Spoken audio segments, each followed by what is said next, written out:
Estão a ver os slides? Sim. Muito bem.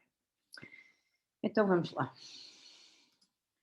Portanto, hoje vamos estudar uma nova lógica que se chama a lógica de primeira ordem ou lógica de predicados.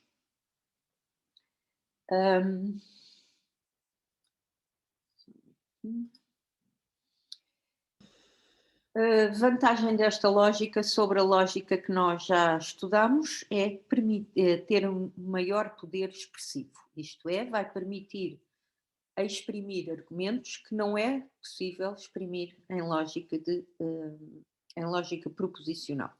Evidentemente que isso vai ser feito à custa de novos símbolos lógicos e consequentemente, novas regras de interesse. Portanto, as FBFs atómicas, isto é, que não envolvem símbolos lógicos, o que é que são as FBFs atómicas em lógica proposicional? Dê-me lá um exemplo de uma FBF atómica.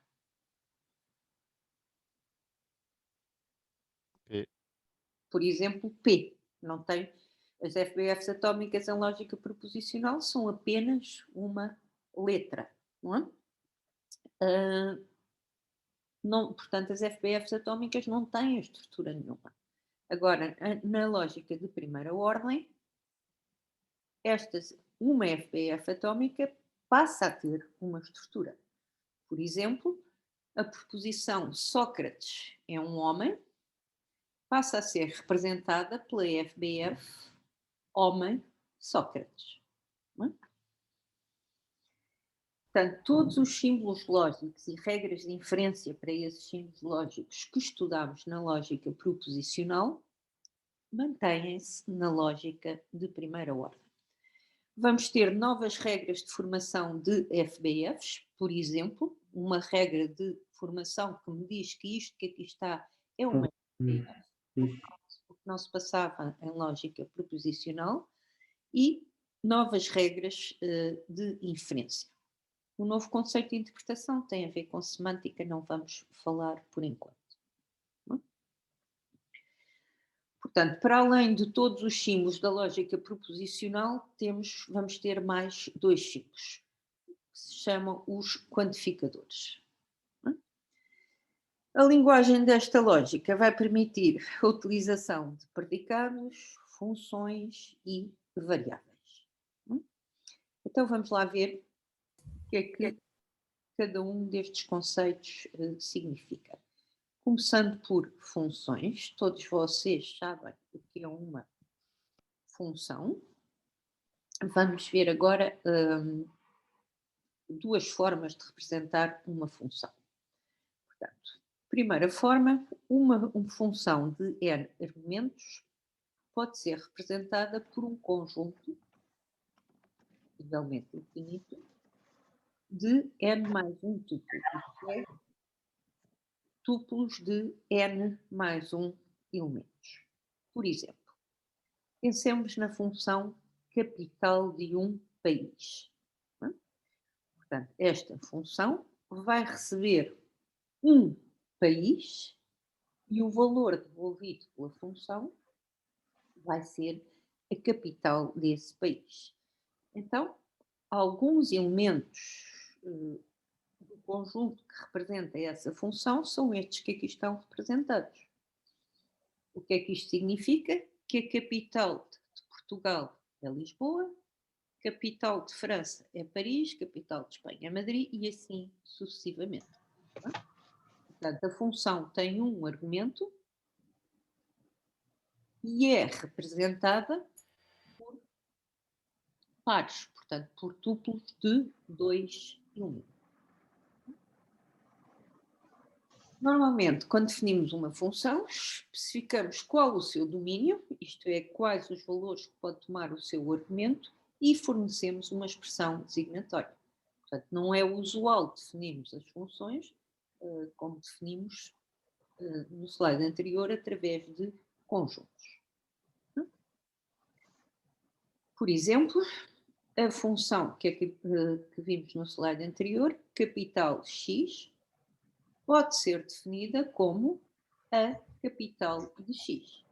Portanto, notem que isto que aqui está é aquilo que se chama uma expressão designatória. Designatória, porquê? Porque se eu substituir o x por uma constante, por exemplo, Portugal, esta expressão torna-se a capital de Portugal, que é uma designação de Lisboa. E temos aqui exemplos de outras funções definidas usando expressões designatórias.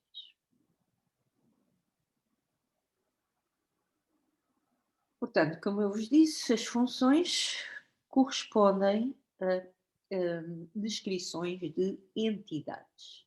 Por exemplo, a capital de Portugal é Lisboa. Lisboa é uma entidade. Vamos agora ver variáveis. Portanto, variáveis, também todos vocês sabem o que é um símbolo que desempenha o papel de designação sem ser propriamente uma designação. Torna-se numa designação se eu substituir a variável por uma constante, por exemplo. Que valores é que a variável pode tomar? É que uma variável pode tomar os valores pertencentes àquilo que se chama o domínio da variável. Por exemplo, na expressão designatória a capital de x, que vimos num slide anterior, qual será o domínio da variável x?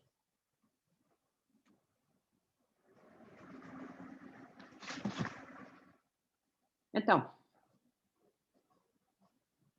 Pode repetir, professora? Só chover.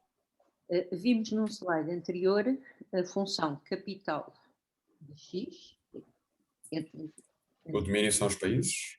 Exatamente. Ok.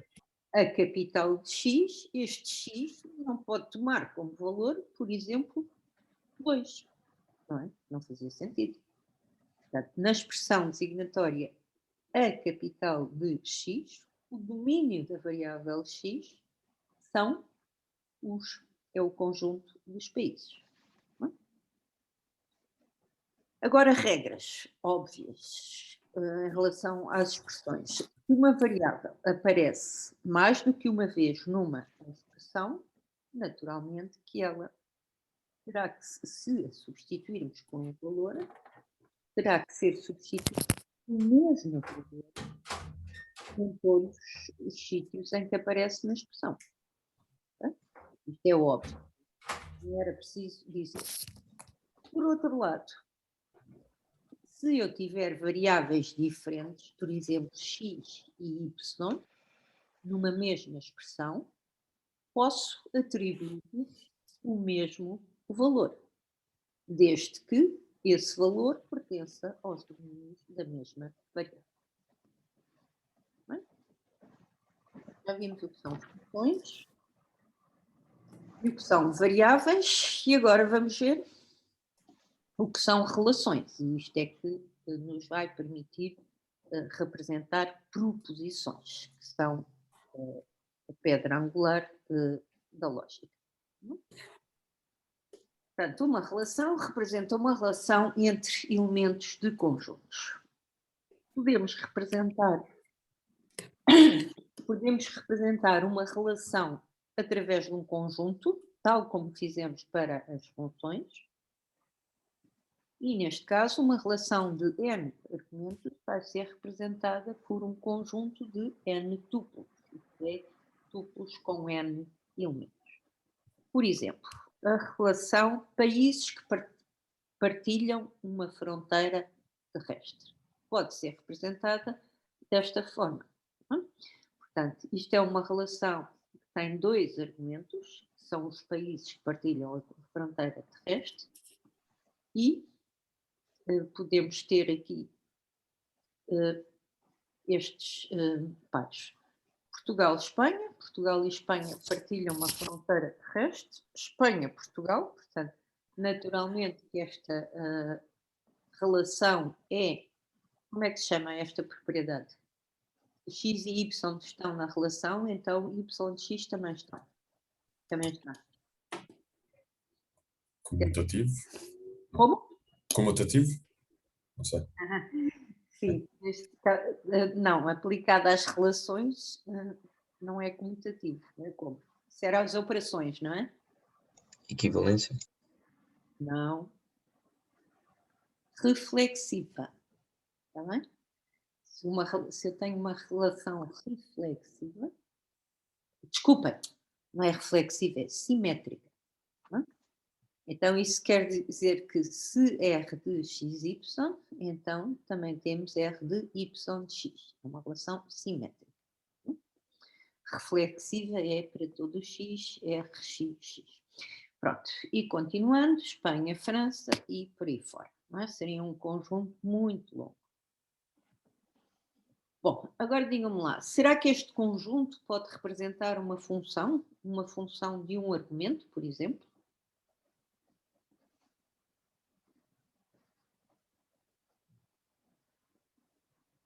Não pode. Numa função, não pode existir um tuplo em que o primeiro argumento,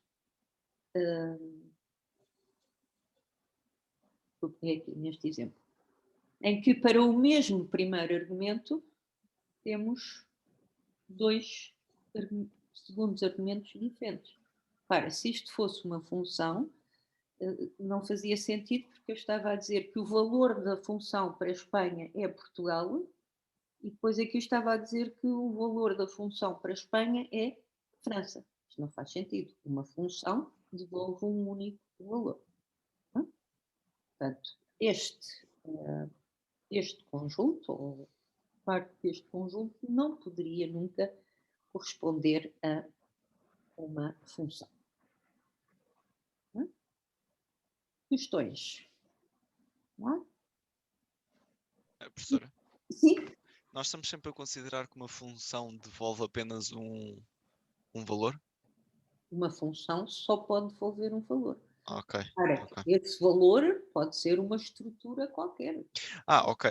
Então, nós não podíamos considerar que Espanha, que nunca temos esta relação, que nós ao colocarmos como input Espanha, por exemplo, podíamos considerar a função que nos devolve todas as fronteiras. Exatamente. Todo. Aí já seria uma função, certo? Aí já seria uma função que devolveria um conjunto, o conjunto dos países que têm fronteira terrestre com. Ok. Sim, senhor. Muito bem. Ok. Aqui estamos só a olhar para Aqui estou dois países que têm a mesma fronteira. É pensar de outra forma. a pensar de outra forma, exatamente. Ok. E eu, se eu estivesse a usar a função que tu sugeriste, não é? O resultado, o que a função faz é devolver uma entidade, nesse caso um conjunto, não é? A relação, o que faz é uma afirmação, não é? Ok. Isto corresponde à afirmação: Portugal tem uma fronteira terrestre com Espanha, não é? Portanto, e esta distinção é muito importante. Não é? Ok. Uma relação, tal como fizemos para as funções, não é normal, não é usual definirmos as funções através de conjuntos, mas sim através de uma expressão designatória. Não é? Essa expressão transforma-se na designação de uma entidade quando substituímos as variáveis que nela ocorrem. Não é? Agora, as relações são normalmente podem ser definidas através de expressões, mas agora não vão ser designatórias, elas não vão designar nada, vão fazer uma afirmação. E por isso se chama uma expressão proposicional. Porquê? Por aquilo que eu já disse, e volto a dizer, é uma expressão que, se eu substituir as variáveis que nela ocorrem por constantes, transforma-se numa afirmação, numa proposição. Por exemplo, a relação anterior pode ser definida por esta expressão proposicional. X tem fronteira terrestre com Y, é uma expressão proposicional. Porque se eu substituir o X e o Y por dois países, obtenho uma proposição. Uma proposição que poderá ser verdadeira ou ser falsa. Por exemplo, se eu substituir o X por Portugal e o Y por Espanha, fica uma proposição que é verdadeira ou falsa? Verdadeira. Se eu substituir o X por Portugal e Y por Itália, por exemplo, fica uma proposição que é Falso. falsa. Muito bem. Relações que têm apenas um argumento são normalmente conhecidas por classes ou propriedades. Por exemplo, homem X, definida como significando X é um homem. Esta relação é uma classe, não é? Define a classe dos homens. Voa X, significando X voa, define uma propriedade. Portanto, estas relações têm nomes especiais. Doutora, Sim? pode-me só voltar a explicar a diferença entre relação e função ali? Aqui. Portanto, reparem, isto é uma relação porque está definida por o que é que, se eu disser, tem fronteira X, não, tem fronteira Portugal, Espanha, isto é o quê? É uma relação entre Portugal e Espanha, de facto. Exato. E é o quê? Em termos da lógica, como é que nós chamamos a isto? Isto pode ser verdadeiro ou falso ou não? Não. Ou é verdadeiro ou é falso. Então, foi isso que eu perguntei. Pode ser verdadeiro ou falso. Portanto, é uma afirmação. Pode ser verdadeiro ou falso. É uma frase afirmativa. Faz uma afirmação. Sim? Sim, sim, sim. Então, agora vamos pensar numa função, por exemplo, o ano de Sério que eu vou chorar. o Vamos ano outra vez. de nascimento de X. Se eu substituir este X por um de vocês, qualquer, o que é que isto vai dar? Dá um ano, sim. Vai dar um ano, uma entidade. Não é? Isto não é verdadeiro nem é falso. Ok. É uma entidade. Ok? Sim, sim, sim, sim. Portanto, as relações representam afirmações, coisas que podem ser verdadeiras ou falsas.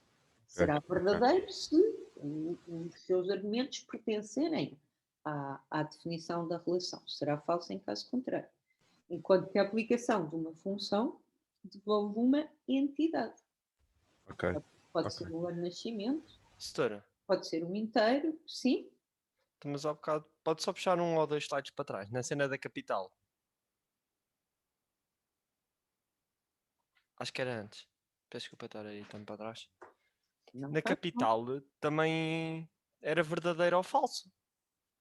A capital de Portugal, isto é verdadeiro ou é falso?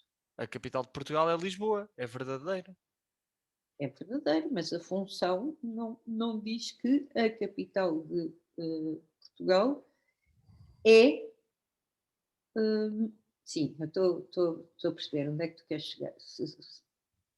Mesmo imagina, eu tenho a função Para. 2x. Capital. Quem é que está a falar? André. André. André, capital de X. Se eu substituir este X por Portugal, por exemplo, fico com a capital de Portugal. Isto é uma afirmação? Não. Não. Nem é nada, acho eu. Não. A capital de Portugal é uma designação de Lisboa. É uma entidade. Ok. Já estou a perceber. Então, mas imagina, no caso matemático, se eu tiver função, por exemplo, fx igual a 2x, eu substituo o x por 2 e dá-me a 4 é igual a 2 vezes 2. É verdade. Não, mas o igual, o que tu estás a pôr esse igual, já já és tu que estás a inventar. Está bem? A função soma. Por exemplo, esta que eu aqui tenho. Não é? Soma x, y. Se eu substituir o x e o y por 2, como tu disseste, soma 2, 2, devolve o quê? 4. 4. O que é 4? É alguma afirmação? Ok. Já estou a perceber. Ok? Agora, o que tu estás a fazer na tua cabeça, julgo eu que é soma x, y, soma 2, 2, dá 2. E depois tu acrescentas, é igual a qualquer coisa. E aí tens uma afirmação. Mas soma 2, 2, devolve 4. 4 não é nenhuma afirmação. Ok, já percebi. Então, se eu tivesse, por exemplo, imagina, as funções que nos devolviam um valor booleano em Python, então não é bem uma função, na lógica. É uma relação. Ora, agora deixa-me lá.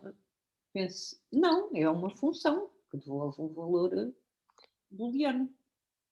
Está bem? Aí podes ver das duas formas. Podes ver isso como um predicado, como uma relação, ou podes ver como uma função. Ok. Ok? Uhum. Porque imagina, para o projeto, imagina, é tabuleiro. Nós dávamos-lhe um argumento e ele dizia-nos, para simplificar, dizia-nos se era um tabuleiro ou não. Isto pode ser verdade ou não. Exatamente. É uma relação. É isso que eu estou a dizer. Podes olhar para isso de duas maneiras. Aqui, em lógica, olharíamos naturalmente como uma relação. Aliás, uma classe. A classe dos tabuleiros. Ok. Ok? Uhum. Muito bem, André. Mais alguma questão? Não, obrigado.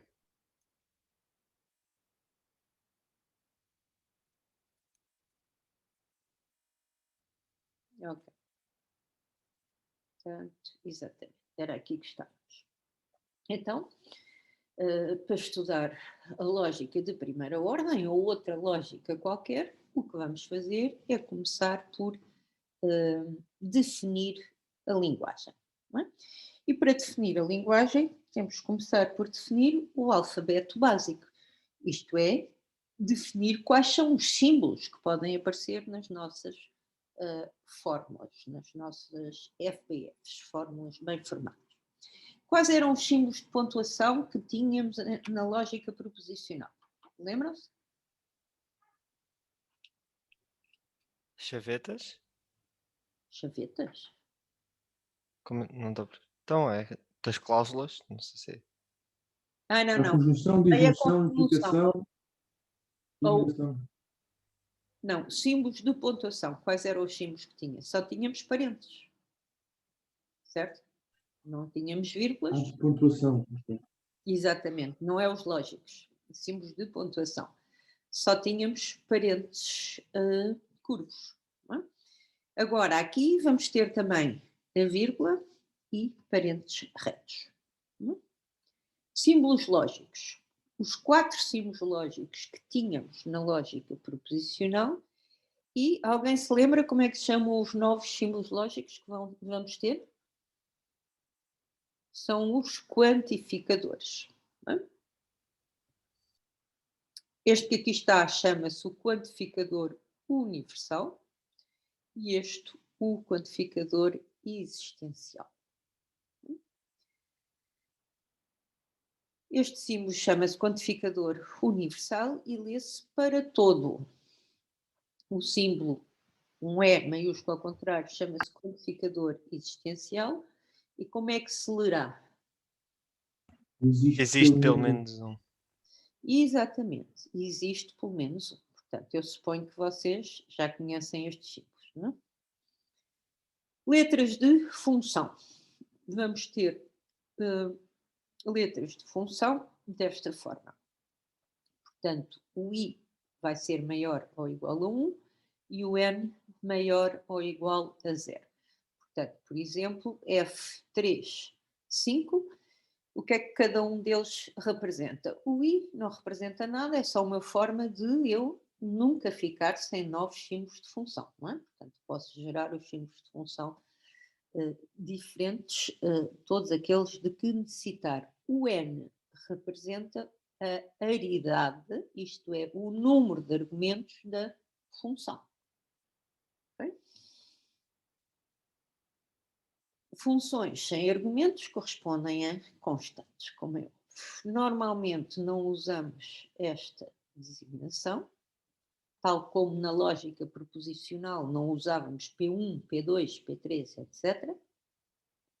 Usávamos P, Q, R.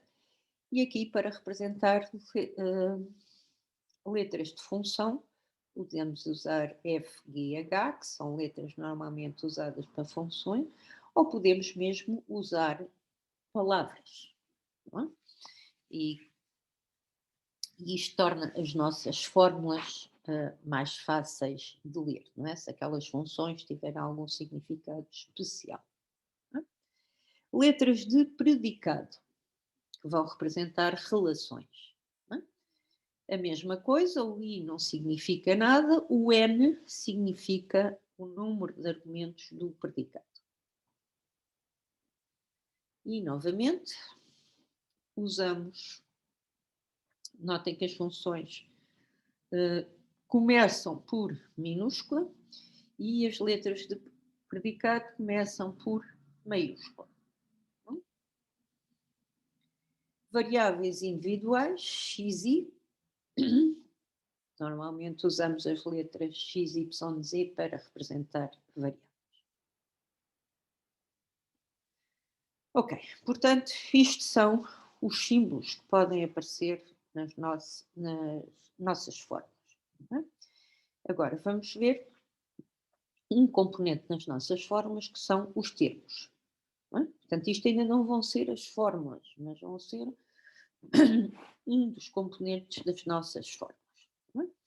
Portanto, os termos representam as entidades sobre as quais queremos falar.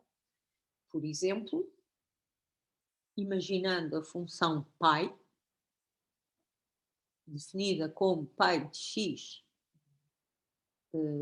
o pi de x, portanto a função pi de x devolve o pi de x, pi de António é uma entidade, que será o pai do António.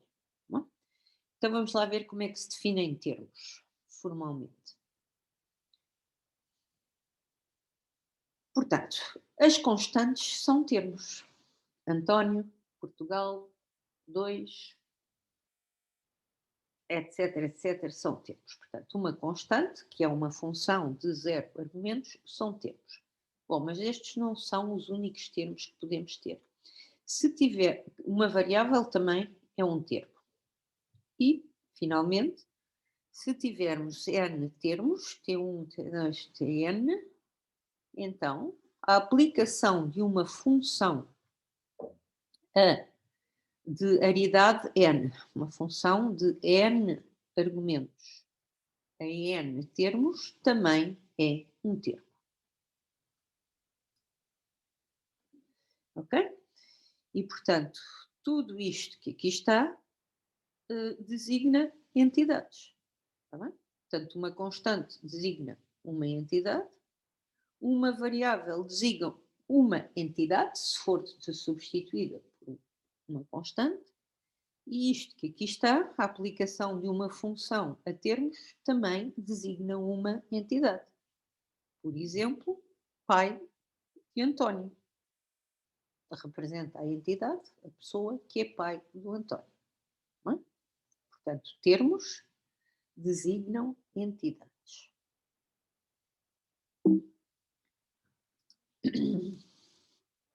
Exemplos.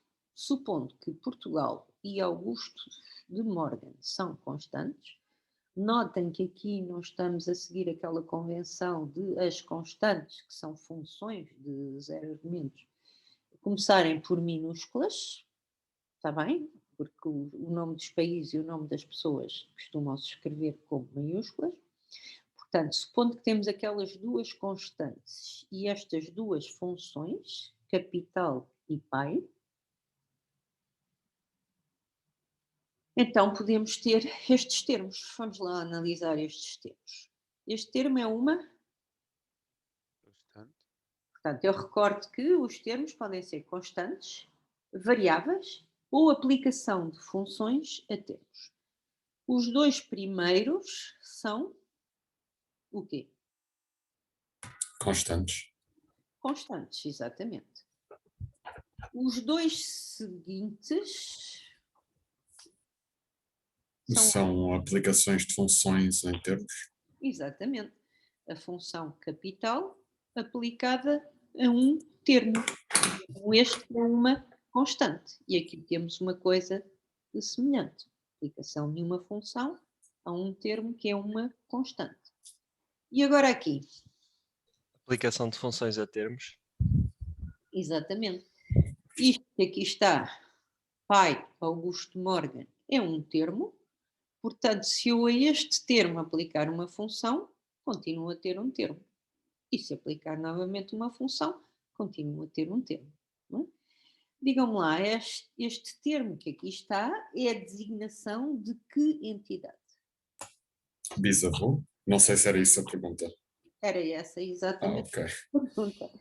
Este termo que aqui está designa uma entidade, que é o bisavô do Augusto de Morgan. Não é? X também é um termo, porque é uma variável. Capital de X e pai de X também são termos, porque são aplicação de funções a termos. Ok? Então, vamos agora ver o que é que se entende por termo fechado. É muito simples. Um termo fechado é um termo que não contém variáveis. Muito bem. Estes termos que aqui estão são todos fechados? Sim. Sim. Não há ali nenhuma variável. Não é? Eu não percebi muito bem qual é o conceito de termo fechado. Então, um termo fechado é um termo que não contém variáveis. É só isso? É só isso. É muito simples. Digam-me lá aqui, nestes exemplos, quais são os termos que não são fechados. Os últimos três? Os últimos três. Não é? É muito simples.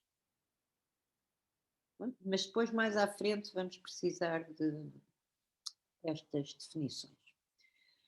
Pronto, e então finalmente chegamos ao nosso objetivo final, que é definir a linguagem da lógica de primeira ordem.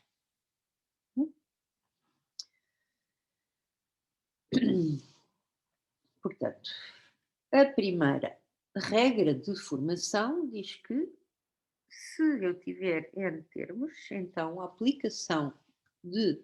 O que é isto que aqui está? Um predicado. Exatamente.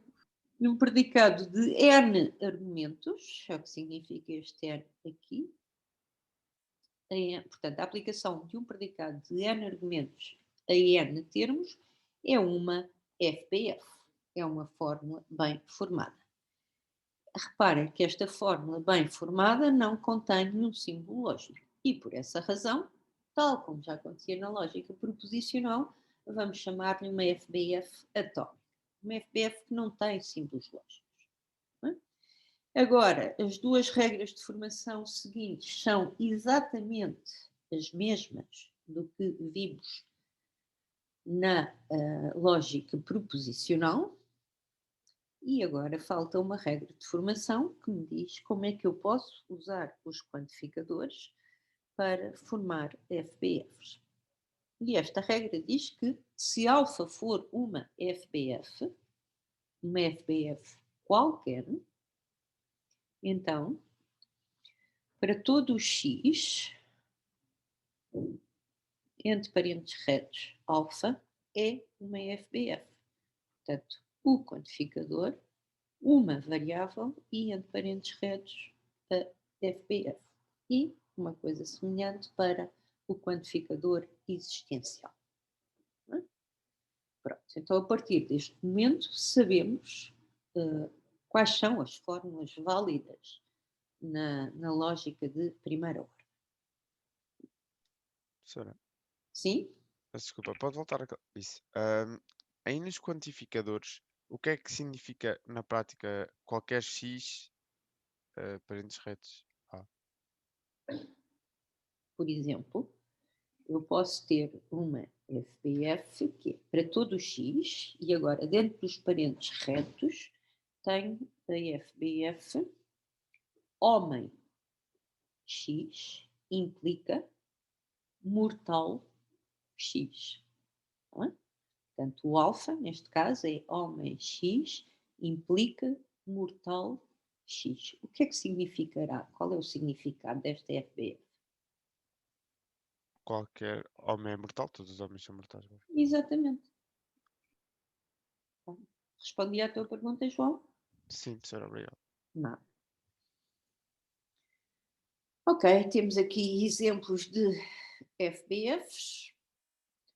Notem que esta terceira também seria uma FBF na lógica proposicional, mas nenhuma das outras seria uma FBF na lógica proposicional. Não é? Portanto, todas as outras FBFs teriam de ser representadas de outra forma, não podia ser assim. Não é? Vou dar-vos alguns instantes para olharem para as FBFs do slide e confrontarem com as regras de formação que acabámos de ver e ver se há alguma dúvida. Professor, Uhum. pode só ver se é assim que se lê a penúltima. Para qualquer x e para qualquer y, se tem fronteira, então existe pelo menos um G que já travaram guerras entre o próprio G. Nós estamos a aplicar uma função à própria função. Não. Ok, é uma variável. Ok, já percebi. Sim, o G. Ok.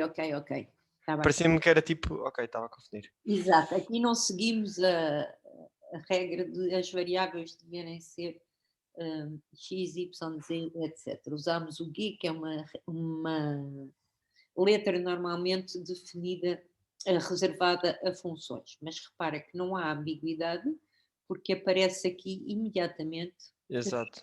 a seguir a um quantificador. Não é? A tua doutora, quando escreveu isto, o que é que queria dizer? Que se dois países já tiveram fronteira. Vou dizer uma coisa muito, muito triste, não é? Mas que é verdade. Peguemos em quaisquer dois países. Se eles fazem fronteira um com o outro, então já travaram pelo menos uma guerra entre si. Então, mas porquê é que essa guerra tem 3 variáveis? Então, o que tem a guerra é o G, não é? Travaram guerra é uma relação. E o que é que isto significa? Que X e Y travaram entre si esta guerra. G guerras, ou seja, o número de guerras. Não. Existe. É o nome da guerra em si, não é? Exatamente. Existe uma guerra Que já foi travada entre eles os dois. entre eles os dois. Ok, já percebi. Professora, Sim. como é que nós conseguimos distinguir funções de predicados olhando apenas para o enunciado? Podes usar a convenção Das capitais e maiúscula as funções e as constantes minúscula. E diz-me tu aqui, mas isto aqui não foi respeitado, tá bem? Mas se isto é um predicado, isto que aqui está nunca podem ser predicados, não é? Certo. Uma FBF pode ser uma aplicação de predicados a quê? A termos, nunca a outros predicados. Está bem? Ok. Em relação ao slide anterior, nós conseguimos então negar nós conseguimos então negar funções? Onde é Por que exemplo, seguindo a segunda regra? Portanto, negar funções, é claro que não podemos, só podemos negar FBFs. Então diz lá, a segunda regra, se alfa é uma FBF, a FBF mais simples que eu posso ter é isto. aplicação de um predicado a termos. Não posso negar funções. Se calhar não estou a perceber a tua... Não, pois, eu estou um bocado confuso, então o que é o alvo? O que é uma FBF? Pronto. Ou seja, o que é esse predicado aplicado a vários termos? A ideia é... Este predicado pode ser, por exemplo, tem fronteira terrestre. Portugal, Espanha. Ok. Não é? E eu posso negar. Posso escrever a FBF, não tem fronteira terrestre Portugal-Espanha. Ok. Portanto, isto, as FBFs mais simples são desta forma. Isto que aqui está é um predicado. Portanto, isto que aqui está representa uma proposição. Qualquer coisa pode ser verdadeiro ou falso. Ok. E depois dentro dos predicados é que podemos colocar funções. Exatamente. Ok. Cada elemento pode ser uma função. Vá. Exatamente. Ok. Os termos é que podem ser uma aplicação de uma função. Ok, já percebi. Agora, a aplicação de uma função, isoladamente, não pode ser nunca uma FBF. Porquê? Porque não representa uma proposição. Representa uma entidade. Certo, faz sentido. Ok. Ok? Percebido, obrigado. Nada. Obrigada eu por teres posto essa questão, porque é muito importante e não é fácil. É natural que, por enquanto, isto vos faça alguma confusão. Não confundir termos com FBFs. Termos designam qualquer coisa e podem ser a aplicação de funções a argumentos. FBFs afirmam qualquer coisa, ou melhor, representam proposições que afirmam qualquer coisa e podem ser verdadeiros ou falsos. Ok, estávamos aqui. Mas o que é que significará esta FBF, por exemplo? Eu não defini este predicado, é óbvio que eu teria que o definir, mas olhando para o nome, o que é que isto significará? Nós estamos a Falso, perguntar. será? Olhando para o nome deste predicado, vive em, que proposição é que representará esta FBF que aqui está? A pessoa X vive na capital de Portugal. Exatamente. Fórmula chã. O que é uma fórmula chã? Já vimos o que é um termo chão. Uma fórmula chã é a mesma coisa, mas agora em relação a FBFs. Portanto, uma fórmula chã é uma fórmula que não tem variáveis. Então, destas fórmulas que estão aí no slide, quais são as fórmulas chã? Chãs. As primeiras 4. As primeiras 4. As 3 últimas não são chãs, têm variáveis. Ok, agora vamos ver uma abreviatura que vamos usar. Quando tivermos vários quantificadores seguidos, sendo todos do mesmo tipo, por exemplo, para todo o X, e depois a FBF que aparece aqui, entre estes parênteses retos, começa novamente por um para todo. Não é? Vamos abreviar isto escrevendo para todo o x, y e a fórmula que estiver aqui. Não é? Portanto, reparem que não há ambiguidade nenhuma. Sabemos que isto é uma abreviatura de para todo o x, para todo o y e depois a fórmula que aqui estiver. Não é? Evidentemente que isto só pode ser feito se os identificadores forem todos do mesmo tipo. Não é? Todos universais ou todos existenciais. Assim, esta FBF, que já estava no slide anterior, pode ser abreviada como? Digam lá.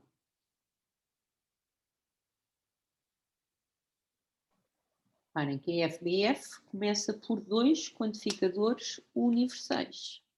Então, podemos escrever apenas o quê? Qualquer x, y. Exatamente, para todo o XY e depois isto que aqui está.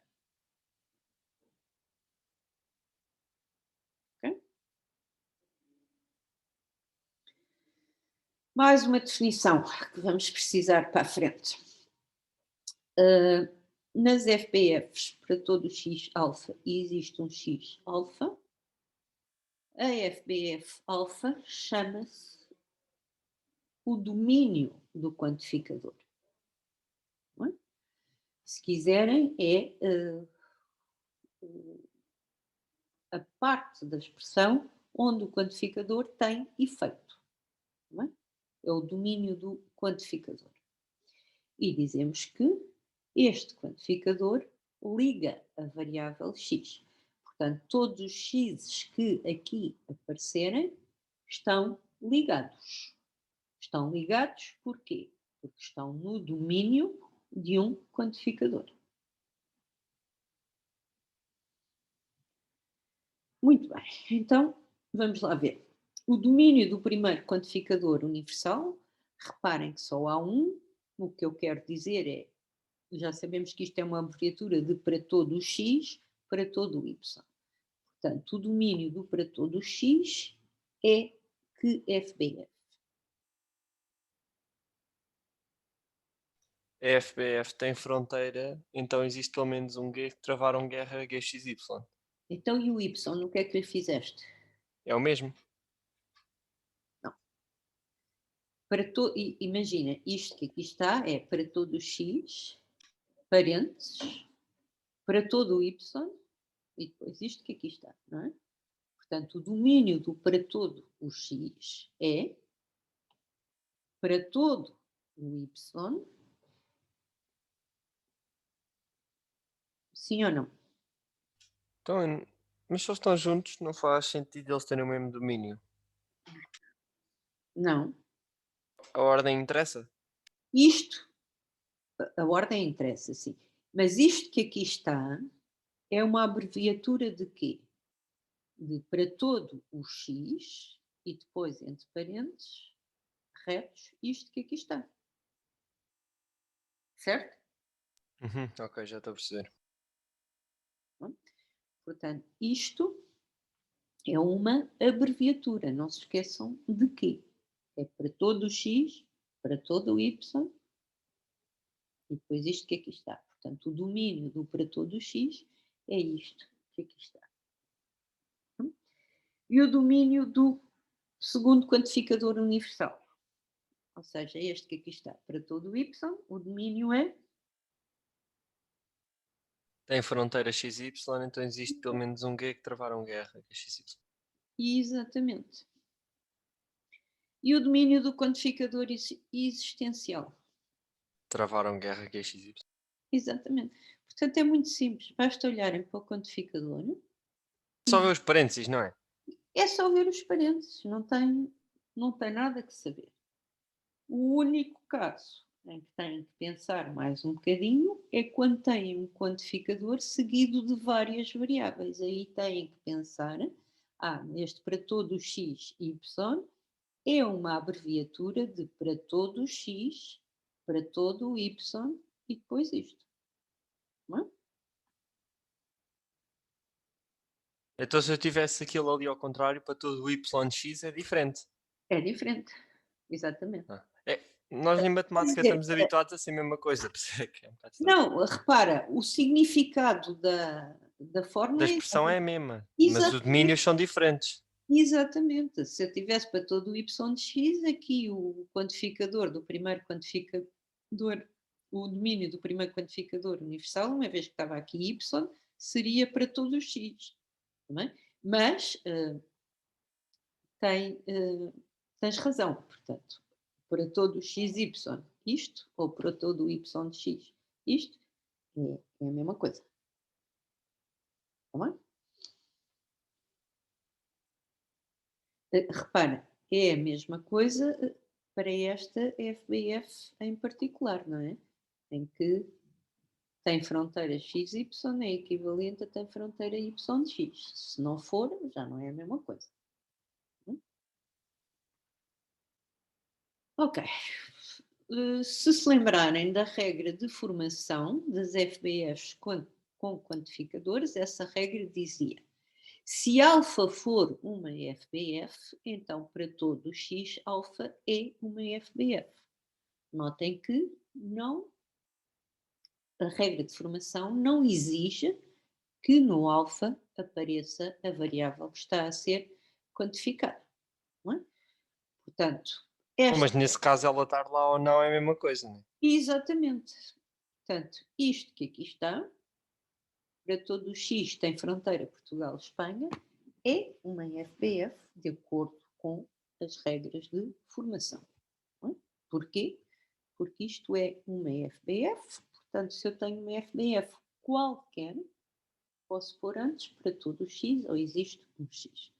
Como o André, julgo que foi o André que disse, nesse caso tem o mesmo significado do que simplesmente a variável alfa, ou como o André disse muito bem, não está lá a fazer nada. Para todo o x, e depois não aparece nenhum x, para todo o x não está lá a fazer nada. Não é? Então agora vamos ver o que é que significa uma variável ligada. Já vimos, eu já vos falei nisso quando vimos o domínio de um quantificador. Portanto, uma ocorrência da variável x diz-se ligada numa FBF. São capazes de me dizer o que é que diz o resto da definição? Se tiver um quantificador antes. Se ela for usada dentro da variável, dentro da FBF, aliás. Qual é a FBF? A vossa ideia está certíssima, mas reparem, se eu tiver aqui para todo x isto, e depois aqui um i, p de x. Não, tem que ser dentro do domínio. Exato. Exatamente. Portanto, uma ocorrência da variável x diz ligada numa FBF se aparecer no domínio do quantificador que a introduz. Não é? Portanto, se eu tiver aqui um x dentro do...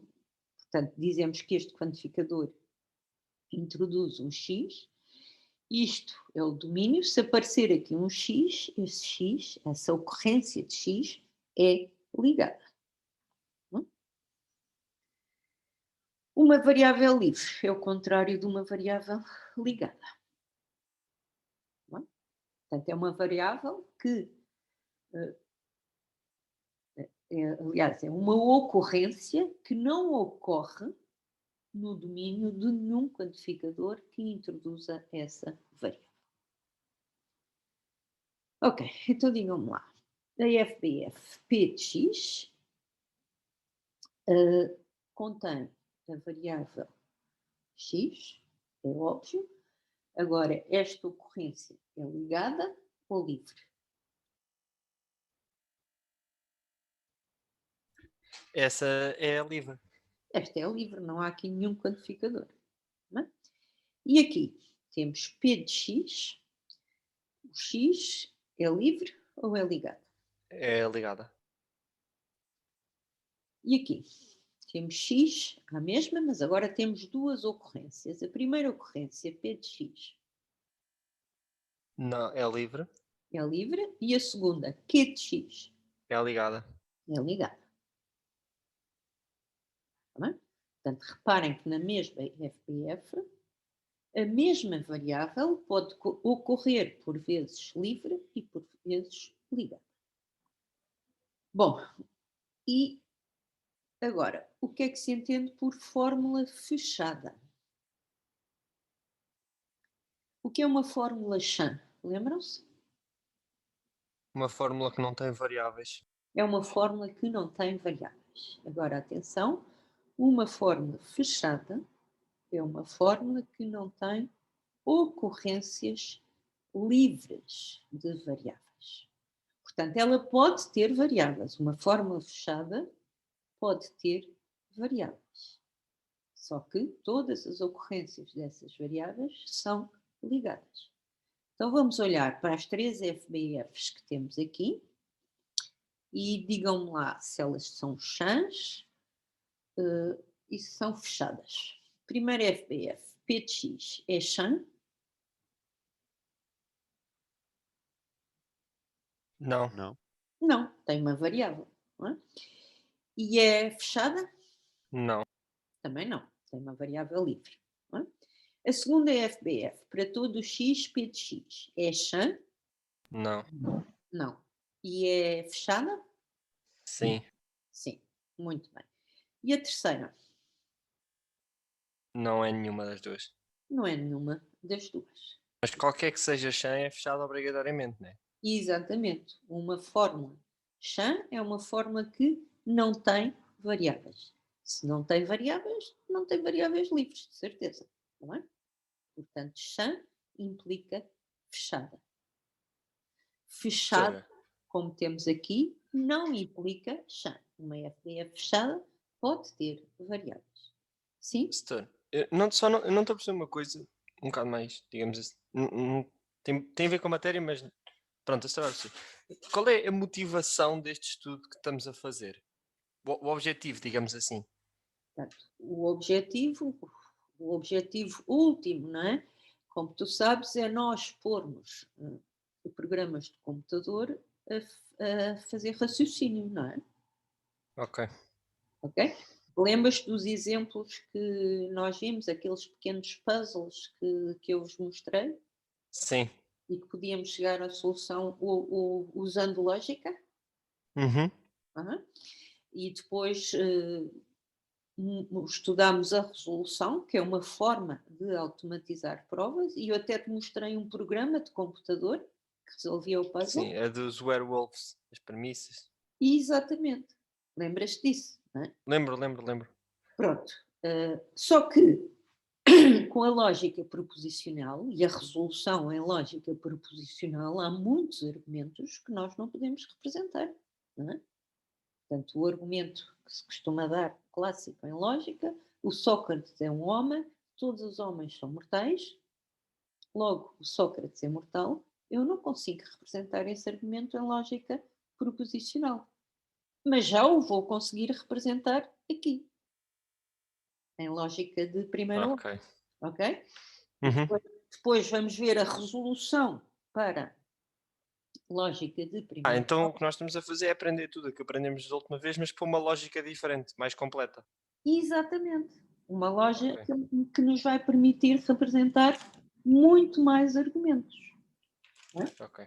Começamos por uma mais simples, já estudamos todas as regras de inferência, que vão continuar a ser válidas, e agora esta, como estás a ver, é muito mais complexa, não é?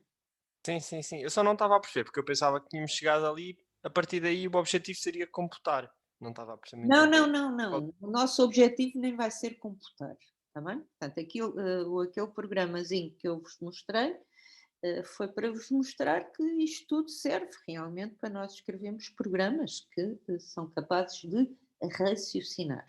Não é?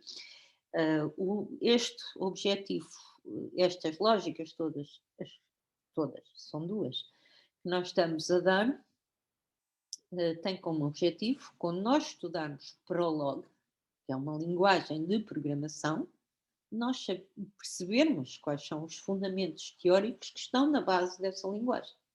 Não é? Ok, obrigado, Susana.